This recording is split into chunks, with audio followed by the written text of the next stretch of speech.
What's going on, everybody? Welcome to the Farzy Show. My apologies for the late start today. Getting a lot together before the show, including my thoughts and how my feelings about the Phillies, because I don't feel great. Don't feel great right now, unfortunately. And I know Nick Castellanos was cool, calm, collected after the game. I know Bryce Harper was cool as a cucumber. I know that Rob Thompson said that all hands are going to be on deck for tomorrow.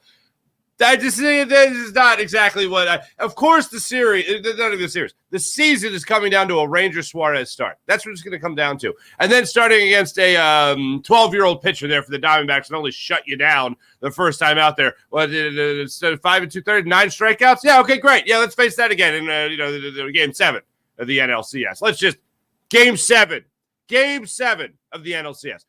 I was like, 5 games. Phillies got this in 5 games. And, of course, now it's going 7. This is not fun. This is not great. And I, number one culprit that I blame for just getting to the Game 7. I mean, how do you not blame Rob Thompson for the way this series was managed in Games 3 and 4 in Arizona? Last night, we'll get to the blame game right there. It was the carriage turning back into a pumpkin for Aaron Nola is what it was. We'll get into that conversation. But just in terms of, to this point, going into a Game 7, and I understand the excitement as far as there's no – the best 2 words in all of sports are Game 7, okay? I love that for other teams. I don't like it for my team. But here we are. I think about the mistakes in 3 and 4 and games 3 and 4 of this series from Rob Thompson. I think about Tinker Topper going in there, meddling a little too quickly, taking out Christopher Sanchez, which all but guaranteed Craig Kimbrell is going to come in at a crucial point in that game. And how do we all feel about Craig Kimbrell coming into a crucial part of a game? Critical part of a game? None of us feel good about it. None of us feel good about it. But yet, there we are. So now, let's talk about game 6 last night. And the real reason, the number one closest reason, I guess, as to why we're going to a Game 7 now. I had this sneaky suspicion, and I don't think I was alone in this. Aaron Nola had been putting through great start after great start for his last 6 starts. Even in his best swings throughout a season, he's not going 6, 7, 8 great starts in a row. That's just not what he does. The fact that he had figured it out and he squared his shoulders to the plate, as you've heard a million times by now, and that's what really turned his season around, that's great. That's fine. But at some point, he was going to get gotten. That is what has happened throughout Aaron Nola's career. Even, like I said, through his best swings, through his best ebbs and flows of the season, the good parts have been great, but they don't last that long usually. And that's not just Aaron Nola. That's a lot of different athletes that are usually pretty good and then sometimes pretty great. And watching Aaron Nola last night, that first inning, 95 miles per hour? What? Okay, Aaron Nola. Feeling that energy. Let's go. And then the second inning, there was a totally different pitcher on the mound. You're hanging a knuckle curve over the middle of the plate. Your sinker all of a sudden doesn't have the speed and velocity that it once did, and it's not dropping like it once did. And when I say once did, I mean like a half inning earlier. And I don't mean that he was trying to stretch into the 7th inning and all of a sudden, oh yeah, well, it was gone. Velo was gone. For Aaron Nola, I normally don't watch for velo. Okay, I don't watch for his velocity. I watch for his accuracy. Because if his velocity is going to drop, it's going to drop a mile or 2 per hour. It's going to drop a mile or 2 per hour. Not 5 miles per hour to 91. That's crazy. He hit 95 once. Then it was pretty consistent, 92, 93, in that range. And it all happened in that second inning. First inning, I thought, well, this guy's going to go 7 scoreless tonight. 7 scoreless. Tell the bullpen to relax, take a nap. Not going to need them for a while. After the second inning, we'll go through it a little bit more in detail, but after the second inning, he was able to calm it down again. He was able to settle in nicely, only allowed 1 run after that. But the damage was done, and the Phillies' offense was coming up minute. And that's where the worries really kicked in that, wow, you're really going to have to force a Game 7. You're really going to have to play a Game 7 against this Arizona Diamondbacks team. I will say, I mean, it's hard to be optimistic after what you've seen especially last night, especially in games 3 and 4 of this series. But I got to think that the Phillies are going to go in tonight. And I hate the phrase refuse to lose. I hate the phrase that he's due. Like last night, Aaron Nola was due for a clunker. Hate that. But how do you go into the game negatively tonight? You're going to watch. I'm going to watch. You're going to watch. We're all going to watch. I can't go into that game for my own mental psyche and say, that is just going to suck. It's going to be a 9 innings of hell for us. Can't do it. Once again, Rob Thompson did say, excuse me, all hands are on deck for this game tonight. So you could see everybody but Aaron Nola pitch, including Zach Wheeler out of the bullpen. By the way, the Phillies win. They go face the Rangers, who look like they're pretty good, but also had to go to a Game 7 against the Houston Astros. So there you go. We're also going to get into the Philadelphia Eagles because, as I said, how do you be negative? What's the cure-all, all that stuff? The Eagles are in first place. Let me take you through the Philadelphia Eagles day yesterday, just real quick, okay? They get to relax after improving to 6-1. Howie Roseman makes an incredible trade. He just continues to be Howie, just doing Howie things. He goes out there and makes a trade. You get a two-time All-Pro safety in Kevin Byard, who is going to be solidifying your safety position here. Eagles improve to 6-1. They trade for an All-Pro safety, a two-time All-Pro safety, two-time Pro Bowl safety as well, just for keeping a good measure. And the San Francisco 49ers go into Minnesota last night. If you're just waking up to this, wait till you hear this. The San Francisco 49ers go into Minnesota and lose to the Vikings to drop to 5-2. Brock Purdy looked horrible last night. And the Vikings had him a loss. They dropped to 5-2. Eagles and Chiefs are own the best record in football at 6-1. The Eagles are first in the NFC. Not too bad. So first place team just got Kevin Byard. All right. Not too shabby. I can't help it. Let's just look at this real quick. All right, I have to get this from Field Yates, obviously. Current veterans on the Eagles roster acquired via trade. A.J. Brown, a first and a third. Darius Slay, a third and a fifth. Kevin Byard, a fifth and a sixth. And also safety Terrell Evans. Womp womp. And DeAndre Swift for a fourth and a seventh. Howie Roseman, you beautiful human being. Chef's kiss. It's a beautiful thing. And just look at this. Here's that's your new safety. That's your new safety, folks. Embrace. It's a beautiful thing. And also, here's your defense. Just one more from Pro Football Focus. Kevin Byard, Darius Slay, James Bradbury, Jalen Carter, Josh Sweat, Hassan Reddick, Jordan Davis. I think down there at the bottom there is a little guy by the name of Fletcher Cox. That makes you feel real good. And this is after you held the Miami Dolphins to 17 points, their lowest point total of the season. So let me just get all this right. You have a first-place team. You had struggled at safety. You now just got an all-pro safety.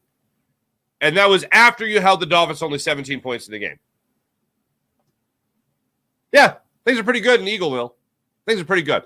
I understand you have the gauntlet coming up here. Real tough teams, including the 49ers, including the Chiefs, also at 6-1, as I mentioned. Oh, it's going to be a gauntlet, right?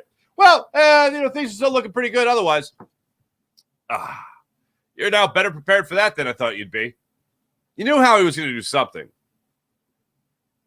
We've talked about it here. You knew he was going to do something. Well, he did something. Very Howie something is what he did. All right, we'll get to that more coming up in a second, but I do want you guys to hear from the Phillies last night and everything that took place at Citizens Bank Park. We'll go through that game. We'll let you hear from, Bryce Harper and Rob Thompson after the game and what the hell happened throughout last night's performance because it was not a good one, as we all know. Let's start it off in that first inning. You got Nola versus Merrill Kelly. Throughout the game, I will say this before I even get into the play-by-play of it. Merrill Kelly, I don't know how many batters faced first pitch strikes, but he was hammering the strike zone throughout the entire game, throughout his entire start. And, yeah, he was pissed. You could see it when Lovola was taking him out of the game. But a lot of this was, with the exception of a few, Trey Turner comes to mind. Maybe JT Realmuto's at bat later in the game as well. A couple of these at bats, yeah, he was going right after him, but also he was getting guys to swing at pitches out of the zone. Trey Turner comes to mind there. I think it was in the second inning. Went down to the 3-pitch strikeout. 2 of the pitches bounced. That's just not in front of home plate, not drastically, but he bounced 2 curveballs up there to Trey Turner, and Trey Turner was just swinging the pitches out of the zone, and credit to Moreno for being able to block those pitches. But, man, it was a rough go of it all night for the Phillies bats. So let's get into it. That first inning, 19 pitches for Aaron Nola. He strikes out Carroll, looking at a sinker. He gets Marte to strike out at a knuckleball, and then he gets Moreno Moreno gets a single. Then he strikes out Walker to get out of that inning. So he gets 3 strikeouts in the first inning. 1 was on 3 pitches. So he was cruising along pretty well, though, with the exception of Moreno getting that pitch to hit the knuckle curve that hung up there a little bit on an 8-pitch at bat. But other than that, 19-pitch inning for Aaron Nola, he cruised. Going to that first inning, the bottom of the first inning, Kyle Schwarber gets a leadoff walk. Yeah, the leadoff runner on. So let's do something with it. Trey Turner goes up there, and he flies out to left field, deep left field. Warning track power there for Trey Turner. Harper works a walk. You get first and second now with 1 out. Bohm strikes out looking. Stott pops out to short, and that was the end of it. First and second, 1 out, couldn't capitalize. And, man, did that come back to bite him in the butt. Because in the top of the second inning, that's when all hell broke loose for Aaron Nola. By the time you blink and it's over, the Diamondbacks are up 3-0. Pham came up with the home run. Gurriel came up with the home run. Longoria came up there with an RBI double on a first-pitch fastball. It looked like Nola was just trying to get ahead of the count. Longoria jumped all over it. It's now a 3-0 ball game. This is where you really get the old kick in the nuts, ladies and gentlemen. With the Diamondbacks going up 3-0, you obviously want the Phillies to respond as fast as possible. JT Realmuto leads off the bottom of the second inning with a double. And even though it was only the second inning, it was a sight for sore eyes because you wanted them to respond quickly. JT Realmuto goes up there with the double. Castellanos strikes out looking at a low sinker. Marsh comes up there with an RBI single, plating JT Realmuto, and Marsh takes second on the play. Rojas then comes up. So you have another runner in scoring position here with 1 out. Rojas grounds out to short. Marsh is able to take third. You got a runner up there with 2 outs. Trey Turner at the plate, and also still Kyle Schwarber on the base paths there after he worked a walk. So you have runner at first and third with 2 outs. Trey Turner steps up. It's a 3-pitch strikeout. Strike 1's a curveball that he swings over top of. Strike 3 is a curveball that he swings over top of. For Castellanos, Turner, and Nola, last night was a horrendous regression. Horrendous regression. I felt like I was watching those guys in May. That's how bad it was last night watching these guys. It was before Trey Turner had done anything in June, because remember he had a good June, nice June, like 278 batting average. Right? Certainly wasn't the 180 that we saw in other months during the season. But you see him come out there in that inning, in the second inning, with a runner in scoring position, first and third, 2 outs, 3-pitch strikeout, swinging at pitches in the dirt. Not a great game there for Trey Turner. You continue to go through it. Third inning, things settle in for Aaron Nola. Phillies can't get anything going. They get a 1-out base runner with Alec Bohm getting a single on the bottom of the third. Then Bryson Stott comes up, grounds into the fielder's choice. Realmuto steps up. He strikes out with Stott on second, swinging at a pitch that was over his head. I get Merrill Kelly was all in their head last night, but I didn't understand that from JT Realmuto. He's a much better hitter than that. No patience at the plate there. Swings at a pitch over his head with a runner in scoring position. Phillies ended up going 1 for 7 with runners in scoring position last night in total. They were 1 for 6 in the first 2 innings. Not great. Fourth inning, again, you have Aaron Nola on cruise control there. Logan Thomas came up in that inning, and he lined out to center field and a great shoestring grab there by Yohan Rojas in center. Going to the bottom of the fourth inning, nothing doing there for the Phillies. Fifth inning, Carroll gets a single off of Nola. Then Marte gets the RBI triple. It's a 4-1 ball game. Gets out of the jam the rest of the way with Lorenzen coming in. He shuts it down. Phillies have an opportunity there in the bottom of the fifth inning to respond with the top of the order coming up. They go down. Harper strikes out. Schwarber strikes out. Turner flies out to center in the middle of it all. Sixth inning, nothing doing. Bottom of the 6th inning, Phillies, get this, another one-out base runner. This time it's Bryson Stott. JT Realmuto goes down. Castellanos goes down. 7th inning, Kerkering comes in. He allows another run. It's a 5-1 ball game. Marsh gets a leadoff single in the 7th. Marsh wants to play today, or yesterday, I should say. So did Alec Boehm. Nothing doing for all of those fellas. No help around him. And it just rides into the sunset. And that's just how it went. Here's Rob Thompson after the game talking about his squad and what the hell happened with Aaron Nola in particular. No, nothing physically. It was a little strange because first inning comes out and he really executed everything. And even in the 4th inning, I thought it was a good inning. The 2nd inning, just, the breaking ball to Pham, maybe a little bit of a hanger. The home run to Gurriel was they wanted to go up a little bit higher and he couldn't get it there. So didn't execute some pitches and he paid for it, but we didn't score any runs. So. All right, yeah, that's true. You didn't score any runs. Schwarber, he did have 2 walks. Schwarber, Harper, Turner, Castellanos. 0 for 13 last night. Yeah, not great. I think everyone understands you live and die by the home run with this lineup. At least that's the way it's felt, certainly in the playoffs. Now would obviously be the worst time.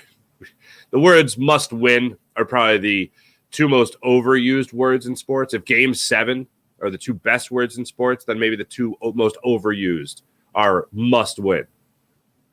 Talk to a football player in week 5. Is this a must win? What the hell? In baseball, you hear it get overused, but make no mistake about it. Obviously, the only real must wins are the ones that if you don't win, you're done. And there's no better way to make that point than saying Game 7. Nick Castellanos, like I said, was cool as anything after the game, as one would expect. A question that was buzzing around yesterday, I don't remember who was asking it, but they were asking about Ranger Suarez getting the start and Ranger Suarez calmness and demeanor being contagious. Nick Castellanos said, "Oh yeah, for sure.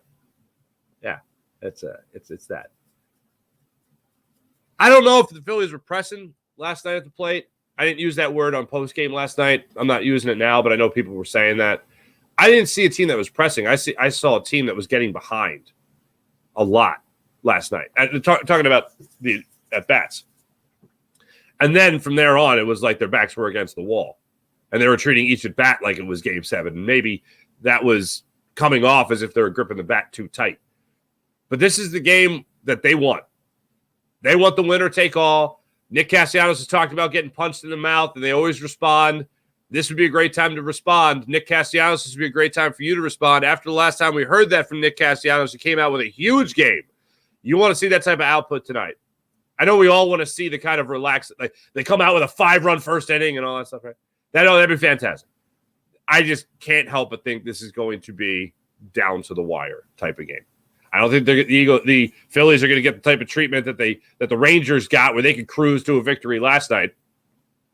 That'd be nice, but I don't even think the most optimistic Phillies fan is thinking that this team's going to come out swinging hard tonight.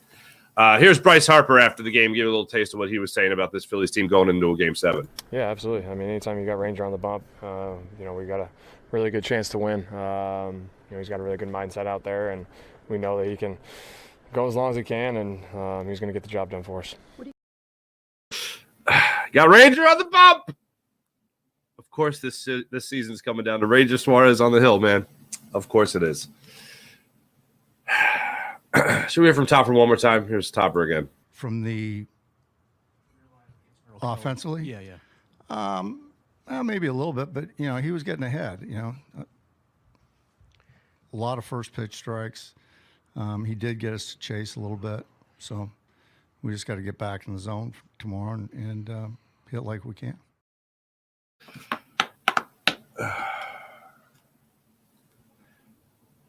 I can't believe that we're here. It really hasn't settled in. I thought, after the game, okay, well, Game 7, they got this. They got this, right? The Rangers got this. Last night was a shell shock. After I got done with post game, I was really thinking about it. And I was like, I was watching the 49ers lose, which was also great. But I was watching one thing, thinking of another, right? And I'm thinking about the Phillies. And I'm just like, Aaron Nola had been on such a roll.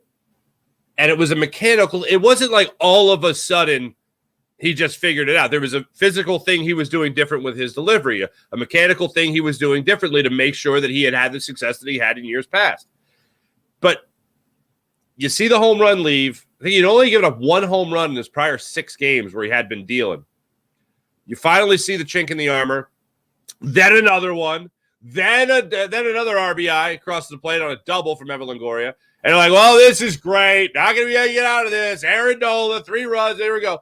And it was a crash back to reality. It was the clock striking midnight on Cinderella type thing. And it was like, well, if that could happen to Nola right now, and this lineup goes quiet, and we've seen the lineup go quiet before, i.e. Game 3, then they're doomed. And they got Brandon Pfaadt coming up, who just absolutely dominated the Phillies. A guy with a 5.72 ERA. And I think a lot of people, maybe I'm alone here, I don't know, but I looked at it and I saw a 5.72 ERA, and I said, that's the guy that gets him, right? The guy that gets him is the guy that's not supposed to get him. And he's going to go get him. And Merrill Kelly even last night, after the Phillies win 10-0 in a Merrill Kelly start in Game 2 of this series, a game, by the way, that Aaron Nola went out there and went 6 scoreless, had a better start than what you saw from Zach Wheeler in Game 1 of the series. Phillies they tattooed Merrill Kelly, and then they get shut down. So there's going to be a reverse effect today where, all right, well, now we've seen Pfaadt. No one has really seen him in the lineup. Now we've seen him. Now we know what to expect. So it's not going to be another 9 strikeout performance. Yeah, okay, I'm gonna hope for that. But in all honesty, I just feel like this is going to come down to a very uncomfortable 7th, 8th, and 9th inning. I'm going to be very curious to see if Ranger Suarez is not even pitching lights out, but slightly above adequate. 2 runs, 3 runs. All right, let's say he's at that spot in the 5th inning, granted, whatever his pitch count's going to be. I'm going to see if Zach Wheeler, if he is supposed to be available, if Rob Thompson's saying that this team is going to be an all-hands-on-deck type of situation, I'm curious to see how long he's going to leave Ranger in there. I'm going to see how eager Tinker Topper is how eager he is to go in there and start messing with things, start tinkering around with that bullpen. One thing I will say on a more lighthearted note, one thing I love about this city, about the fan base, is, and I feel like we do this in baseball more than anything, the booze we put on layaway or the booze that we bank for later usage. Perfect example. Craig Kimbrell on the road was terrible. You could certainly argue lost games 3 and 4 there on the road. Comes home, and the first opportunity we have to boo him, boo! We're booing you for something 3 days ago, you bastard! I always found that very funny. I don't think Craig Kimbrell found it funny. I don't think anyone found it funny. I find it funny. Like anyone who's been booed. Anyone who has suffered from banked boos, I don't think you really enjoyed it. I do find that a charming thing about us. I find that to be a very charming thing about our fan base. So there you go. 8:07 start time tonight. Ranger Suarez gets the ball against Brandon Pfaadt. Let's have at it, folks. Let's have at it. Official pick, I'll give it to you at the end of the show. But I will say I don't feel great. How do you feel great? I don't feel great. Do you feel great? I don't feel great. There's one thing I do feel great about. It has nothing to do with the Phillies. It's the fact that the Philadelphia Eagles are the best team in the NFC. Now it's undisputed. Yeah, you got to face the 49ers later. You got to face the Cowboys here coming up, right?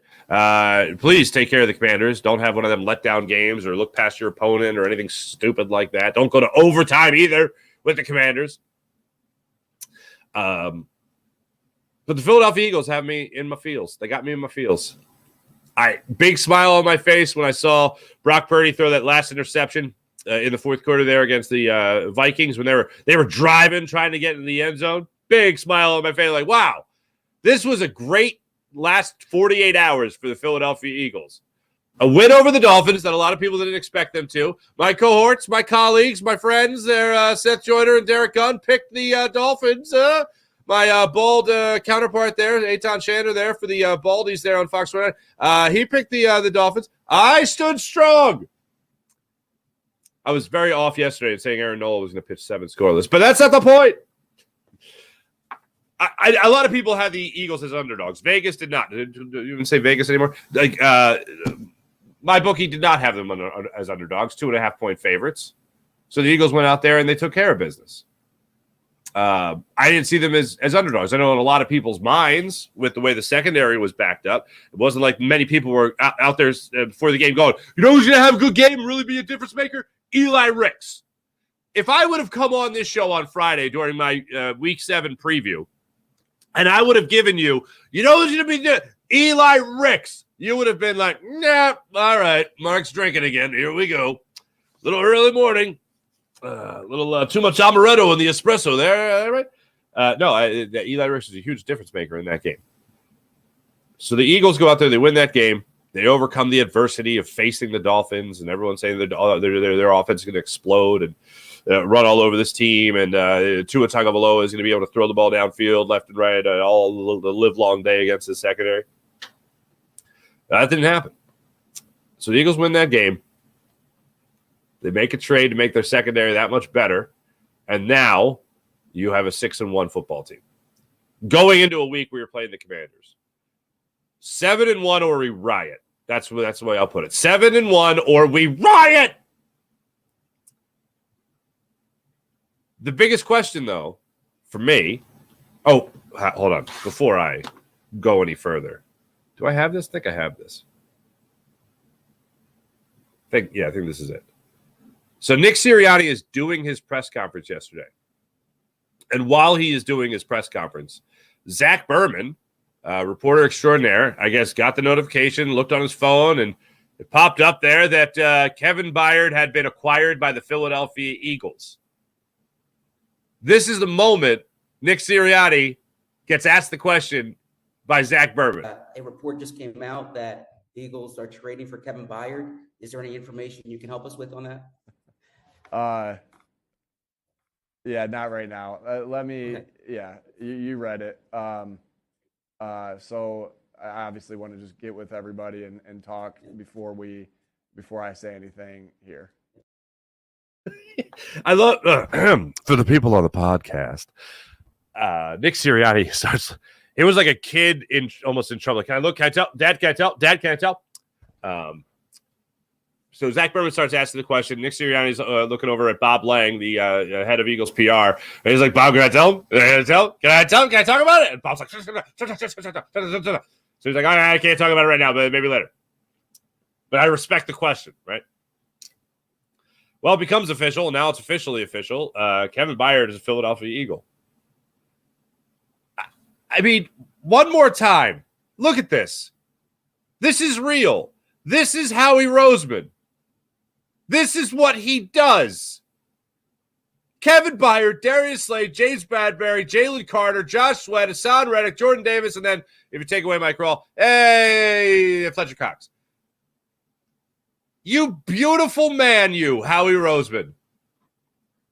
And this is before you face the 49ers, who, I mean, let's face it, let's call it what it is. They're playing some of their worst football of the season. Before you face the Cowboys, which we all know are big games, regardless of what you think about the Cowboys as a talented team, whatever, those are always big games.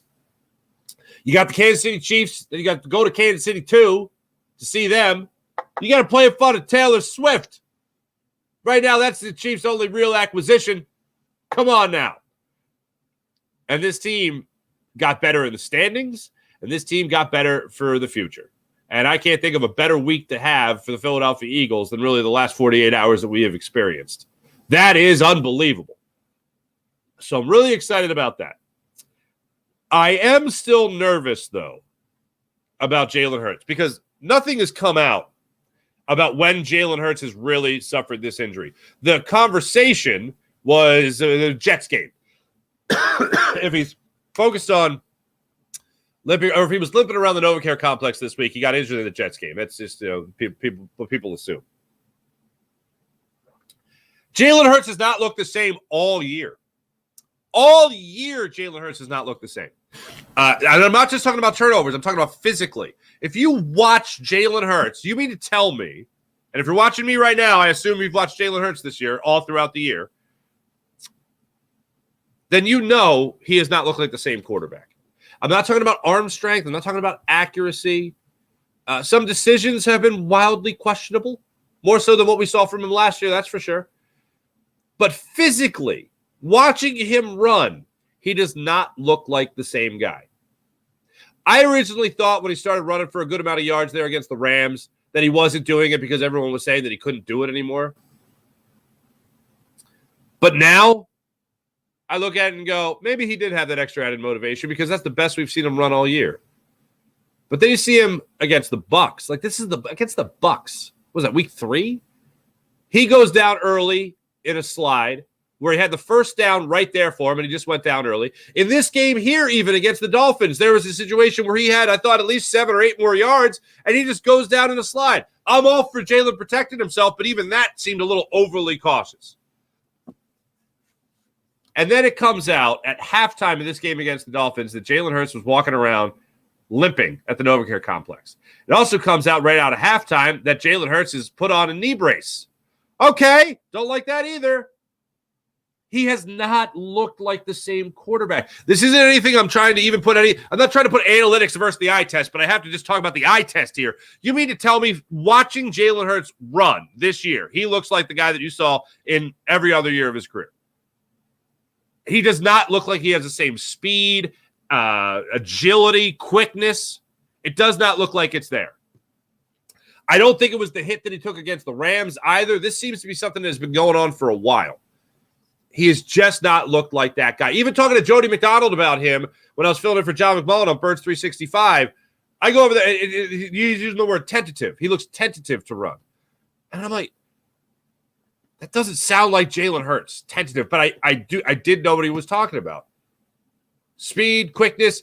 If there's a hesitation, tentativeness, whatever you want to call it, that has certainly existed. And now we're talking about an injury with him, with our franchise quarterback? Week 7 of the season? That is a worry. And people can tell you not worry about it. People can say it's not a big deal. It's fine and all that. Oh, well, guess what? I got concerns. Nick Sirianni was asked about it yesterday, and here's what Nick Sirianni had to say about Jalen Hurts' knee issue. He seemed like he was in good spirits and good today. We'll see later in the week of how he's feeling and everything. I know that he was, battled through, being uncomfortable yesterday. He can answer some of those questions as far as, how he felt and all those different things. I just know that this guy is tough as nails and is going to do everything he can do to help our football team win. And he knows to help our football team win, he's got to be on the field. And just credit to him for him playing one of his better games this season through some discomfort that he had yesterday. Whole lot of nothing. A.J. Brown still, to me, said the most important thing, or the most, not incriminating, worrisome thing. When he said after the game, I don't want to put Jalen Hurts' business out there. I don't want to put his business out there. And I thought, this is something that's deeper than what we all think it is. I don't know what that man's playing through, but it ain't easy. Jalen Hurts' mum was the word after the game when he was asked about the knee injury. Wasn't suffering in the game. He'll be okay. Is it something that's going to really bother you? I hope not. Great!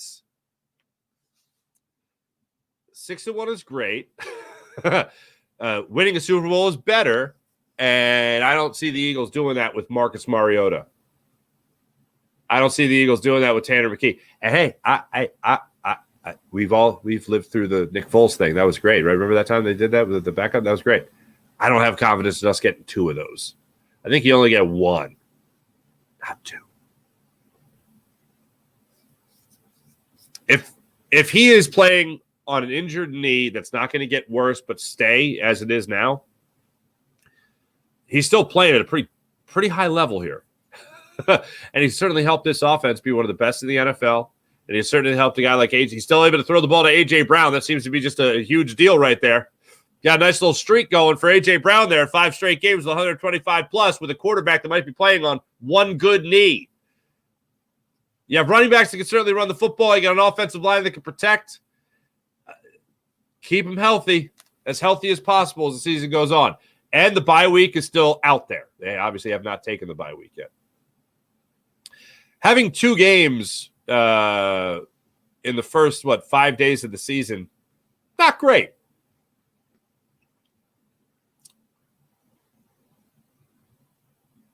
Looking forward to that bye week for the Eagles. Looking forward to that bye week because I think Jalen Hurts is going to need it. Here's my concern, other than just him staying healthy. That interception that he threw Sunday, here's what was so worrisome. It was a horrible decision to throw that football. The rush was right in his face. He literally threw it directly into them. He described it after the game as saying, maybe I ain't been living right, meaning bad karma. He created bad karma somewhere else in his life. No, that was just a terrible decision. I told you guys that yesterday. I watched it again. I was like, yeah, that was a terrible decision. If his knee is 100% healthy, I don't understand how he is not rolling out of that pressure, which was easy because the whole right side of the field was open for him. Scrambling and buying more time for guys to get open. And, also not get hit. The fact that he didn't roll out of there leads me to believe that even if he is only 2% healthy, he is able to roll out of that. Then later in the game, in the fourth quarter, as it goes on, you see him start to run a little bit. You see him start to get a first down. He had his longest run of the game in that fourth quarter. So I'm like, okay, what is that? Is it just a mental thing now? I feel like I can trust it right now, so I'm going to go. Or is the pain come and go? Does the discomfort come and go? Is it fleeting? What is happening? If Jalen Hurts is not healthy, this team is not going to go very far. If this is something that's going to get worse, this team is certainly not going to go far. If this is something that he can just sustain, and it's a matter of dealing with a little bit of pain and a whole lot of discomfort, well, he's to this point has played at a pretty high level. Yes, the turnovers are not great. We know that at least 2 of those turnovers not necessarily his fault. Of course, going up there against the Jets in that game with the three pick game. But I do have my concerns when it comes to Jalen Hurts. You want him to be as healthy as humanly possible by the time the playoffs roll around. Maybe it's something that gets better over a bye week. I don't know. But people are trying to say this is something small, and I don't feel like this is something small. So I definitely have concern about that because I don't want to watch. I don't want to watch Jalen Hurts on the sidelines in a hoodie as Marcus Mariota is taking snaps. That's my overall concern coming out of it. There was one more thing from Nick Sirianni that I wanted to get. The underdogs thing. The Eagles won a Super Bowl in the underdogs. We all know they won a Super Bowl in the underdogs, and the underdog thing became a huge thing. We all know the underdog mask is now bled into the Flyers. 7 years later, the Flyers now wearing a dog mask for player of the game? All right, fine. I guess they heard the news about them supposed to be just tanking and being terrible this season, but whatever. So Nick Sirianni was heard after the win against the Dolphins, stop doubting the Eagles. He was heard. The cameras caught him. Stop doubting the Eagles. So actually, this is Zach Berman. After he asked the question about Kevin Byard and Nick Sirianni couldn't answer it, he asked this question. This was the question he wanted to ask. The question was about being an underdog.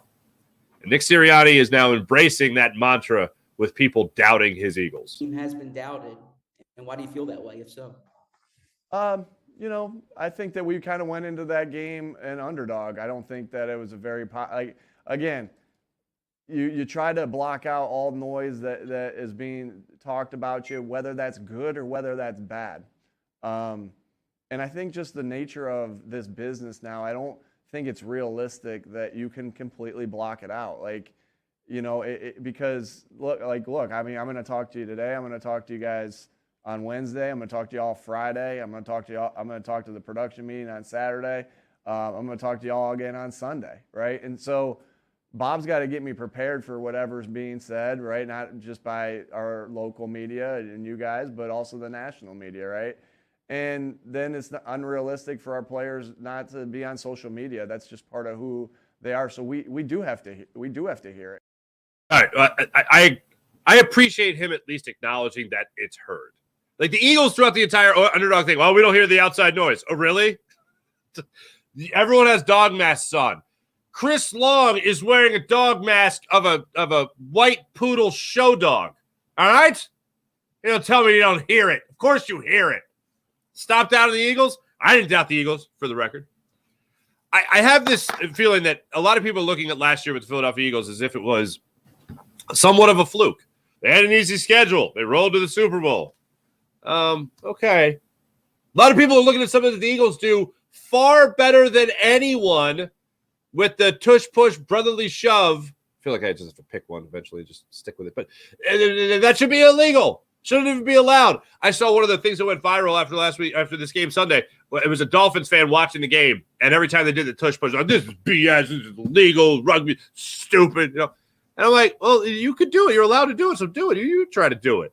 Oh, you don't have a Hall of Fame center? Oh, that's a shame. Oh, you don't have a quarterback that can squat 600? Oh, that's a shame. Oh, you guys don't know how to execute it perfectly? You know what? Mike McDaniel came out after the game for his press conference, and they asked him about the legality of the play. Like, yeah, this is a good play. And I give him so much credit because he gave so much credit to the Eagles for their tush-push. Gave so much. Look, everyone tries to run it. No one can run it with the detail that the Eagles run the play with. So credit to them for figuring out something within the rules that nobody else seems to be able to execute because they don't spend the time and they don't understand. He goes, this team had run the quarterback sneak before, and they didn't always get the first down. But now they've spent the time, they understand the detail of the play, and they execute it to every detail with perfection. I listened. I was like, this might be the greatest thing I've ever heard from an opposing head coach. It goes beyond they run the play and nobody runs it better.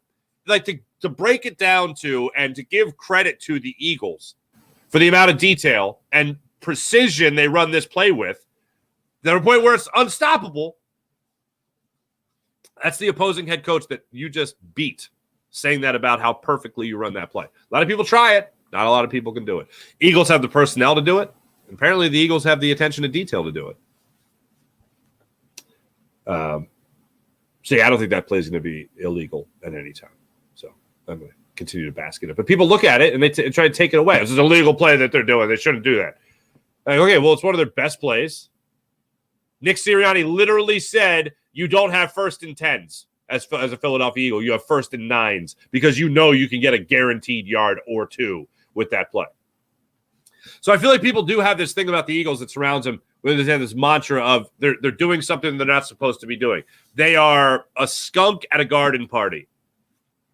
And that doesn't make any sense to me because I just think they're a really good football team.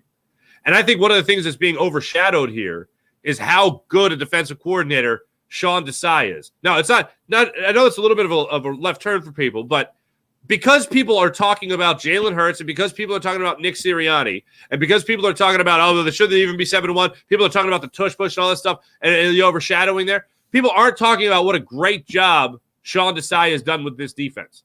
And I think we still have a lot of questions regarding Brian Johnson. That first possession in the red zone left a lot to be questioned against the Dolphins there. Then the Eagles were able to turn it on after that. But the one question I think has been answered many times over so far this season is whether or not Sean Desai is a good defensive coordinator and a good defensive play caller. And listening to Josh Sweat after the game here against the Dolphins, where he said he's not afraid. Who was it? Was it Sean Kilrain that pointed that out in the chat yesterday? I don't think I mentioned it. Josh Sweat came out afterwards and was just talking about Sean Desai as a defensive coordinator. And the way he said it, and I hate doing this because it's such low-hanging fruit normally, but I really believe this. Yeah, I don't think they were big fans of Jonathan Gannon's strategy. I don't think they were big fans of how Jonathan Gannon called a game. I don't think they were big fans of Jonathan Gannon's lack of aggression. And that, like, even the Eagles themselves coming up with 70 sacks, they probably look at it and be like, yeah, you know what? Could have had 80. Or hell, could have had 75. Could have had 73, you know? I don't think they were a fan. I think there were certain moments where they wanted to get after it. And they didn't. Because Jonathan Gannon wouldn't call on the dogs. He wouldn't send the dogs to go get it. So Josh Sweat was asked about it after the game, and he was just like, yeah, he ain't afraid, man. And the way he started laughing about it, was like, yeah, you know what I'm talking about, but I'm not saying it. You know, that kind of thing. That's how I took it, at least. That's how a lot of people took it.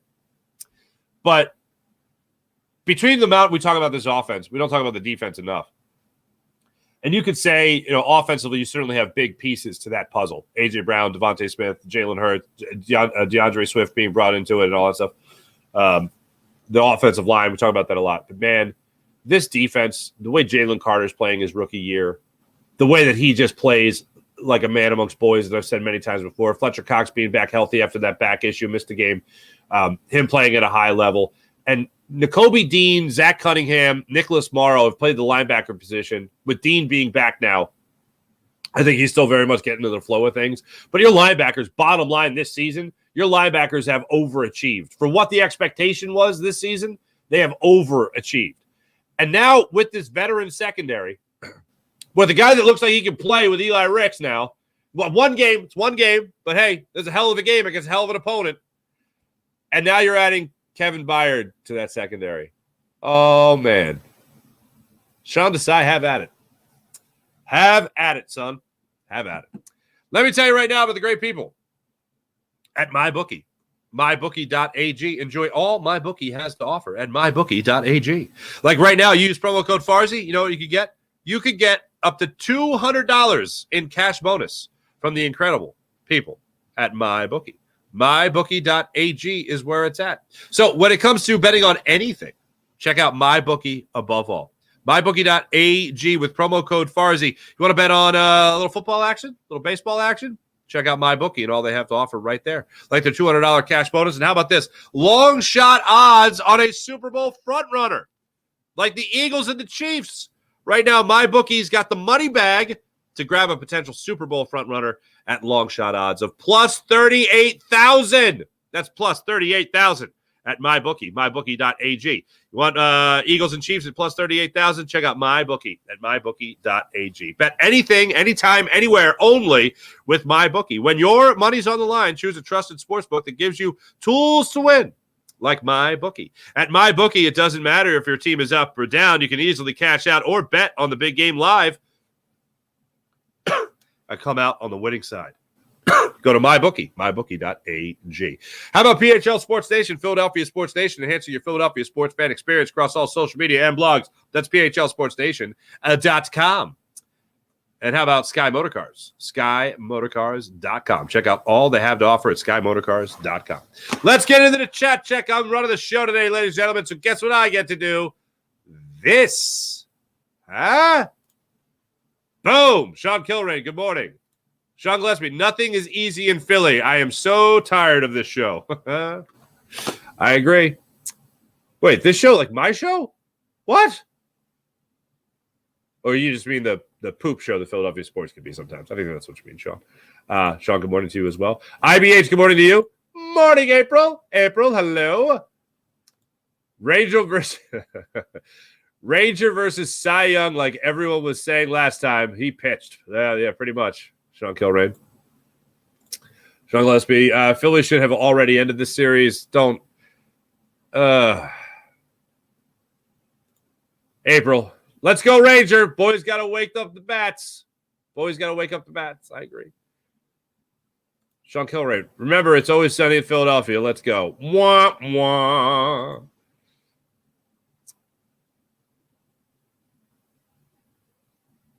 Here's a little bit of a spoiler to my prediction for the end of the show. I am picking the Phillies to win. But it's not going to be comfortable. I think it ends with the Phillies going to the World Series. But I don't think it's going to be comfortable. I think the all-hands-on-deck thing is going to help the Phillies dramatically. If you're talking about unloading your lineup and your bullpen against their lineup and bullpen, I shouldn't even say bullpen because I don't consider Zach Wheeler to be in the bullpen, but he's going to be in the bullpen tonight. They're 25 versus their 25, whatever, in the playoff expansion roster, whatever. Yeah, it's going to be I trust our guys to get it done over theirs. But I don't think it's going to be comfortable.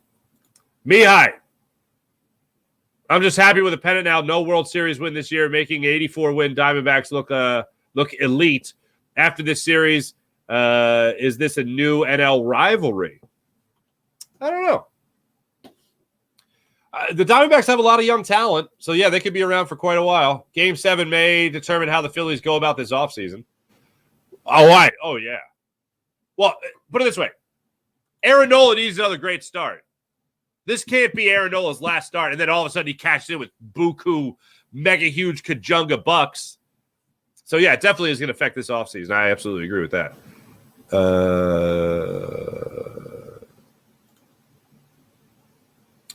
Maybe just the Diamondbacks are good in the postseason. It certainly seems like it. Love seeing the Red Cowboys lose. April, it took me a minute, but I got it. All right, yeah, 49ers, absolutely. Stay the course. Go Phils. Thank you. Just wish it wasn't the Vikings that beat them. Why not? I just take anybody that beats them. I don't know. That doesn't bother me, but I get what you're saying, April. Oh, April, great question. Any chance of Bohm getting moved? Bohm was one of the only Phillies that actually hit last night. But Sean Gillespie likes your Red Cowboys, so accurate. Let's go back to April. Bohm getting moved. So Rob Thompson was asked the question last night. I think it was Corey Simon, NBC Sports Philadelphia, that asked the question. Said, "Hey, Rob, you haven't changed things much in that lineup with tomorrow night, meaning tonight, being dire straits. Are you to change the lineup? Any chance you move things around?" To quote Rob Thompson, no chance. The lineup is the lineup. Simple as that for tonight. Cannot feel confident about the Phillies now, but they have proven me wrong before. Well, let's hope they do it again. There we go. This is on Jalen Hurts, Sean Gillespie. I think Jalen's main problem is Brian Johnson, at least play-wise, might have slightly injured himself before the season. Before the season? Possibly. Phillies will rise, says Sean Kilray. There you go. Professor Dutch, what's going on? I believe the Phillies haven't been able to get it done. Screw Charmin Soft JG. Thank you, T-Bro. Oh, no, Dom. I'm broken and beaten, man. It's pain and suffering, and I'm tired. We're all tired. I had this conversation. This is going to sound so terrible, but stay with me. I had this conversation last week with a buddy of mine about he was all excited. He's a big sports fan, and has been his whole life. And he's like, man, you got to be really excited. It was one of those conversations. Oh, you got to be really excited for this. And I am, to a degree. But I can't help but think. It's like, that's going to be such a long day. That's so terrible. I'm happy for everybody else that just gets to bask in it and enjoy it. It's like going to a party if you enjoy consuming alcohol and you're the designated driver. You're happy for everyone else. You should be happy everyone else is having a good time, but you're the double D. You got to make sure that everyone's safe. You got to make sure you can drive home nicely. I don't know. But that's what it's like. It's like you're at a party, but it's like you gotta be a little business oriented. It's like, okay, all right. So hold on a second. So the Eagles are going to play a Sunday night game, and then the Phillies are going to play 5:07. Oh, that's great. I'll get some sleep after that. Oh, but the 49ers are on Monday Night Football. Damn it, I got to watch that game. Well, it's not a complaint, but I'm happy that you're happy, and I'm excited that a lot of people are excited. I am excited. I'm not saying I'm not excited. Of course I'm excited. That's where I'm at right now. Thanks to everybody in the chat. Wait, hold on. I think I missed one or two here. Professor Dutch has confidence in the Phillies, but then went on to say, but they also have the ability to epically choke, win or lose. Oh, that's very nice of you, Professor Dutch. Thanks for the great content this season. Been enjoying taking the ride with everyone. That's so nice. Appreciate you, Professor Dutch. That's very nice of you. April, speaking of Chris Long, I need to get him on the show. I'd love to get him on the show. He's become a hard man to reach. This is one more thing I wanted to expound upon. Sean Gillespie, I think Jalen's main problem is Brian Johnson. So one thing that even Shane Steichen allowed Jalen Hurts to do was, and Nick Sirianni, was change plays at the line. That's not always a thing, but Jalen Hurts has the ability to change the play at the line of scrimmage, and he checks down quite often, as every quarterback should.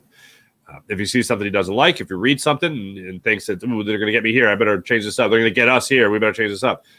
So Seth Joyner has gone on about how he doesn't know how much to blame Brian Johnson just yet for the play calling.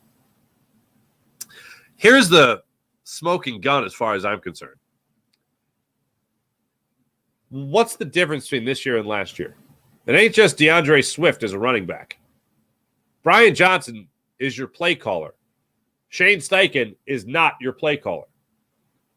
Seeing drives, long drives, fizzle out in the red zone time and time again, that ain't a good thing. And the biggest difference there is Brian Johnson. So am I to think that, oh no, Jalen Hurts is so horribly injured that he can't do what he does outside the 20s? Inside the 20s, oh, he is shut down. That's horrible. I don't think that. Or can I think that he and Brian Johnson, or Brian Johnson and Nick Sirianni and Jalen Hurts are just all down on the same page in the red zone? It's been 7 games. The Eagles are still 6-1 in that time. So whatever problems they have, they got a minute to figure it out. That's what 6-1 record. That's what the best record in the NFL through 7 weeks has gotten you. Some time to figure it out. Because if you lose against the Commanders, for instance, yes, that sucks, but it doesn't mean the rest of your season is doomed, even with the gauntlet that's coming up. Continue to learn from your mistakes. Continue to get better. That's what we ask of you. Oh, and you did get better because, Kevin Byard is your safety now. Speaking of exciting, that's exciting. Let's get to our morning rush brought to you by Sky Motorcars, SkyMotorcars.com. As I mentioned before, the 49ers did fall to the Minnesota Vikings last night. A weird score of 22-17. Brock Purdy came up with 2 interceptions in that game, posted a passer rating of just 81. Meanwhile, Kirk Cousins came up with 2 touchdowns in that one. You love to see it. Christian McCaffrey, 45 yards on the ground, 51 through the air. He came up with both touchdowns there for the 49ers. As for the Phillies tonight, the meat and potatoes of it all, 8:07 start time. All hands on deck for hopefully what will be bedlam at the bank. Brandon Pfaadt goes against Ranger Suarez, right-handed pitcher, 25 years old. Yes, he's the guy with the 3-9 record during the regular season, the 5.72 ERA, but he's also the guy that held the Phillies to just 2 hits in 5 2/3, striking out 9 in that Game 3 performance.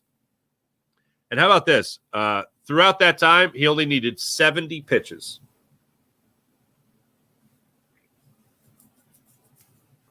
Only needed 70 pitches. He certainly had the Phillies number. Ranger Suarez, pretty damn good himself. 5 1/3, 3 hits, 1 walk, 7 strikeouts, 69 pitches in that start the last time he faced the Diamondbacks. Ranger Suarez, in his last 2 starts against the Diamondbacks, and I know this is often, knock on wood, set up for now not believing in what they could bring to the table. Ranger Suarez has pitched 12 scoreless innings, 12 1/3 scoreless innings against the Diamondbacks this year. Had a 7 scoreless performance against them in June of this year, and then 5 1/3 in Game 3 of this series. I know you're going to have everyone at your disposal, but if Rangers cruising, don't mess with them. Please don't mess with them. Please don't tinker. And lineup, let's make it an easy decision for Rob Thompson. Can't have Trey Turner swinging at pitches in the dirt. Can't have Nick Castellanos or JT Realmuto swinging at pitches at their eyes. Can't have that. Certainly can't have Kyle Schwarber and your 3 other big bats and Trey Turner, Nick Castellanos, and Bryce Harper going 0 for 13 in the game. Can't have that tonight. I would love for this to be a laugher. I just don't think we're going to get it. I don't think we've put enough good juju in the world. But if we have, tonight would be a good night to have another, 10-0 win. I don't think it happens. I will say, for my final prediction on this series, Phillies win tonight. Phillies make it to the World Series. And I don't want to hear about, the Rangers, why even do it? They're not even going to win. Rangers are great. Because you want to be in the World Series. That's why. Phillies are going to win this game tonight. And they're going to win it by a score of 5-3. Not going to be comfortable. It's not going to be easy. that they win this game 5-3 tonight. Thanks for watching. Thanks for listening. You guys are great as per usual. I'll be back with you guys tonight for Fighting's post game on the Jacob Media YouTube channel. Appreciate you. Oh, wait, hold on. One more guy here. Jason, hey, nice to see you. Philly, stop letting us down. Sean Gillespie, primetime Kirk. Sorry. Wait, what do we got? One more here. I hate the stupid lies these teams tell us. They think we're stupid. I think that's about Jalen Hurts. Thanks for watching. Thanks for listening. You guys are great as per usual. I'll be back with you guys tonight following the Phillies Game 7 win. Wish it into the atmosphere against the Arizona Diamondbacks and making it to the second consecutive World Series. See you guys then. Bye.